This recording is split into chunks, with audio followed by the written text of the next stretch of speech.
Welcome back, everyone. Marcelo is my name. Kevin here, and today we have 10 in 10. We're covering gourmands. Now, this is a favorite and also a subject that people don't like. There's a very hard line here. Either you really love it or like, not for me. I do not enjoy these at all. Lately, I've been finding that a lot of brands have been coming out with a gourmand that is almost a dessert smell. Right. Yeah. Which for me, it's yes and a no. I mean, sometimes I like them. Sometimes I don't really want to be wearing pistachio, I always hear, pumpkin pie cream or whatever, you know, like. You think, oh, I love that smell. But then you picture yourself, but where would I wear that to? I think we've covered a good range because we've also done some fruity, which you guys will see later. And then the more pastry-like gourmands with big finisher. You guys may have seen already the last few 10 in 10s. We have brought in Olfactive Traveller. Yes, sir. This here is a perfume brand that Marcelo and I have just launched. We've just finished our pre-launch here, and we've worked with none other than the great Italian perfumer. Yeah. This here is Dolce Milano, which we'll cover later on the episode. And interestingly, it is a nod, a celebration to the most famous of all Christmas pastries in Milan, the panettone. So, you know, I was banging on about how I don't like pastry stuff, and you're about to discover that I actually love it. I'm gonna eat those words. Now, I've been starting the last few times. We have gone over time. We have. The last episode we went for really long. Crazy. And I think some of the commenters, some of the people on the channel were saying that they love it. They should get a little something, like a bit of a penalty for us. Oh, I thought we should get a prize. Oh, yeah. Yeah, that they're, so members of the channels, we're going to work something out in that if we go over, every minute we go over, then something will happen. Okay. I don't know what that is. Okay. Anyway, you're going to start, bro. I'll start today. So it's going to be sharp, right? Sharp. 60 seconds each one, 10 in 10. 3, 2, 1. First one that I'm choosing is by our good friend George Zaharoff. This is Aurum. Now, Aurum is a perfume that you and I are really familiar with. It's been out for a couple of years now, and for those who actually have followed the NFC channel for long enough, you may know that Marcelo is a beekeeper. Did you guys know that? It's true. Some of the first episodes we did collab together at the office was actually unboxing the beehive, and this is George's honey perfume. This is malic. Really golden syrup. You know, now that I've had a chance to open up the beehive with you, I can see the difference between honey, straight sugary honey, and then honey that actually carries the facets of the florals around it. There's a little soft touch of like roses and other flowers. So I really can picture the bees going out in the beehive, you know, getting the pollen and all that stuff and coming back and the honey being in this, yeah. For me, this is one of the most perfect. I know a lot of people talk about zoologist bee. This one beats it. I love this one here. It's really a realistic beehive honey. And we're over. You're done. Okay. So this one is a new brand that I've discovered whilst I was in Cannes. It's called Pernoire. It's a brand from Switzerland. This is a recent release. It's called Poka. Smell that and tell me it doesn't make you happy. This is me eating my words because this is a very pastry, cakey like. I can get this kind of like before when we smelled the honey. I can smell on this almost like this sugary icing syrup. Right. On top. Look at the artwork on the artwork is somebody's mouth with like they're eating something. A popcorn. Okay. So it's a salted caramel popcorn, but I get an apple pie vibe to it. I get this apple sort of cinnamon. Now, the beautiful thing about this fragrance is that it starts in this very sweet, gourmand, dessert-like concept, but it does go back into more of a woody place with a little bit of sweetness. Really good. Massive recommendation. Mandorle is my next one. Sora Dora cherry, the only cherry one that we have in the lineup. Now, this is a very different cherry. You may smell brands now that do quite fruity cherries. This is actually very much on brand for Sora Dora. Super unique and complex. This is a cherry almond, and the cherry in here blends in beautifully with this kind of dark smokiness, and that's suede. So if you ever wanted to try, you know, a gourmand style that's more for winter or for the evening date nights, this has a really mysterious vibe for a cherry perfume. Leather, smoky, and cherry. You still got Hit it. No, hit it. 'Cause I'm gonna go over later. I wanted to compare this apple pie vibe. So this is Sora Dora. I'm going to stay on the Sora Dora vibe. This is Jany. Yeah. This is one that I fell in love like bop instantly. It is a French apple pie, a tartatin. Yeah. I think that's how you say it.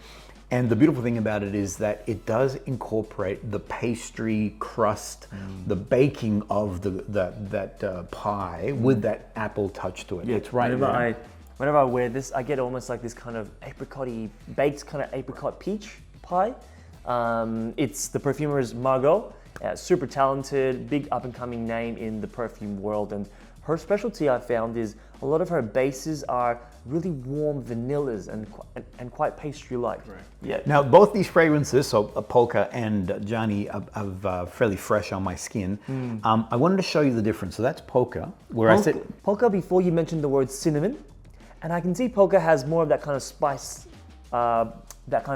touch to it, right? But you can already see that this is going to dry down a bit more woody. Whereas Jany, it's still got that pastry, apple. That warm gourmand. Correct. So when Jany dries down, it does go more vanilla-like, whereas when Poka dries down, it does go more woody-like. Okay, I'm done. Speaking of vanilla, one of the absolute biggest vanillas in French perfumery, Fire at Will. This is by Jovoy. Jovoy, the iconic boutique in Paris. And this one here is made by Vanina Marcelo. And the perfume is one that celebrates all things, almost when I've seen people review it, they always mention the French creme brulee. So you get that kind of creamy, custardy vanilla, that layer of burnt sugar on top. You have the whole picture there.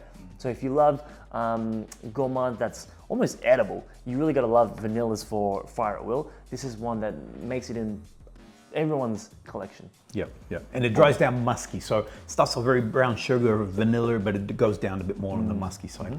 I'm going to go on Trastevere, which is a celebration of bakery across the river from Rome. So the Tiber River, there's an area called Trastevere, and anciently it used to be known as the bakery neighborhood of the Roman area. The brand is Pantheon Roma. Pantheon Roma. So they celebrate all things Rome. Yeah. Correct.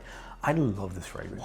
I love this fragrance. So I've been, again, with those who've been watching Mate Talk, I bang on about this fragrance all the time. It does start off with a very realistic bread-like sort of piece to it. It is very bakery, it is very alluring, but it dries down vanilla. So like Fire at Will, it starts off very creamy and vanilla and sugary and all the rest. Here the vanilla comes in a little bit deeper into the actual fragrance. When Marcelo is describing it, and you might hear like the bread-like quality, you may think quite an airy perfume, but actually, for me, something in this is very dense, very heavy and rich. Dense. It's actually very, what I imagine to be quite a long-lasting perfume. Yeah, I was going to say the vanillas are already present, but the bread definitely sort of has that presence on that start. But it's gorgeous. It's beautiful to wear, no matter whether it's warm or cold and the season. This is just a gorgeous fragrance. No matter who I show, it's a fantastic, beautiful expression of a vanilla fragrance done with a pastry-like quality. Kajal, their iconic style right now has definitely been more fruity, tropical. Sure. That's been their best sellers. Ican, Almaz, and now we have Ruby here, which is another kind of almost cherry style perfume, but very different to Mandorle, where it's got that suede leather, so it's quite dark with the almond. Here, it stays very up and very sweet and very bright. You have all the tropical fruits blended in with, I believe, this kind of coconut creaminess here. So that cherry there is an and that ice cream raspberry. accord. Oh, yeah. So there's an ice cream accord, there's a whipped cream accord. With all the best-selling Kajals lately, they have all kind of gone down that sweet realm, sweet and fruity and bright. So if you love those hits that I mentioned from Kajal here, you have to get your nose on Ruby. So we're actually doing really well. I've got two more. No, we're not doing really well. The next one, Italica. So this is the one that is quite polarizing, and I mentioned before, actually I've already sprayed it, that it has a very distinct amaretti note. So it has the beauty of the almond amaretti is that if you like that bitterness in the almond, then it actually celebrates it the best. So for me, this is a great, I can picture myself in a cafe in Rome with not necessarily the coffee, but definitely the amaretti biscuit that goes alongside with it. Because for me, this has always been, I found, one of the top sellers in the Casamorati branch of the Zaharoff world. And what I love on skin, it always goes quite milky after. Okay, great. I'm glad because I've put it on earlier. Ooh. That's the almond milkiness of it, but it does still retain that bitterness from the almond. So if you don't like the amaretti sort of taste profile, you're not going to enjoy this. But if you like almond, if you like the bitter almond sensation, it's got the syrupiness into it. It goes into the milky almond at the end. It's a really and long lasting. It's a great fragrance. Boom. Beautiful. Dun, dun, dun, dun. I've got one more, but you do. Olfactive Traveller. Boom, boom, boom, boom, boom. Dolce Milano. So this is the perfume in our perfume brand that celebrates all things Milan, with the experience being one that celebrates you walking through Milan, enjoying the panettone. Something that we actually did in our fragrance tour, which we've got some footage of. Yeah, we do. That we ate with our fragrance tour guests. You took us to actually Marchetti. Marquez? 1824, 24, 27, one of the 18. Yeah, so the Marchetti brand actually is the one that really took the panettone to the next level. And you can still buy any time of the year that panettone, which is best panettone that I've ever had. That I've ever had. They make it fresh every day, that's why. And so in this perfume, it isn't one that actually smells exactly like the kind of pastry dessert. We wanted to still make it our style. So something more wearable as a fragrance. So we call this, in our brand, we call it our woody gourmand. So you've got the candied fruit, you've got the rum. A lot of people, when they wear it on skin, they pick up that nice, sweet, smooth, boozy rum to it. You've got that bread-like quality, and on dry down, the star of the show, for me, is this kind of creamy sandalwood that comes out. With a touch of vanilla. So those who are not comfortable with gourmand and sort of overtly sweet, this is awesome. You'll find it very wearable. Correct. Those who do know the panettone and its scent profile and the complexity of it, you're going to love it. So it's a fragrance that, if you like gourmands and elements of the sweetness, and it's fantastic. Yeah, we've just finished our pre-order, so olfactivetraveller.com. Jump on and you can read more about it there. Now I'm going completely, this is vanilla, vanilla, vanilla, vanilla. So this is intense. Yeah. You're not a fan of this. I said, when we met with Gritti in Italy, he asked me, should I get it? And for a second I thought Marcelo was joking, because I did not ever imagine that you have anything like this in your collection, because so far you've never actually grabbed anything like this. This is pulpy, this is vanilla intense, this is floral and rich and dense and for me this is very ice creamy, like very... Yeah, and that, I think that's the reason why because we were in the boutique and I'm like, I was almost like, I was talking to Daddy, please Daddy, can we get this one, because I really like it. I find it's just a really sensual, very amorous style of vanilla. So where Fire at Will starts off vanilla and sweet, but dries down musky, this one remains as a very sensuous, very deep vanilla scent. But you gotta like vanilla. This is the new release from Gritti, so I mean, you might be one of the first channels to actually have a bottle even on the channel, but you guys will have to jump in to read more about it, because I don't think too many people have covered it yet. And we're done. Boom! We're over by a minute. So. That's allowed. Yeah. There should be some sort of like a 60-second leeway, like a plus minus. That's right. But otherwise, if you guys think that you deserve a gift from it, then jump in the comments. Come and see me at the office, and we'll work something out for you. I won't tell you what the office is. If you guys have a favorite from today, I love reading the comments on the 10 in 10s, because people jump in and they let us know like their experience wearing it, because it might be different to us. That's right. Otherwise, are there any gourmands that you like? Did something miss out on the 10 in 10? That's right. Jump in. Make sure you put it in the comments. And don't forget, Olfactive Traveller Dolce Milano is available. Jump on our website to check out more, or check out the videos if you want to know more about the reason why we created these fragrances, how it's connected to KM fragrance tours, the Italy tour that we did this year, and what we did with our guests, and that was to actually experience the beautiful panettone in Marchesi 1824.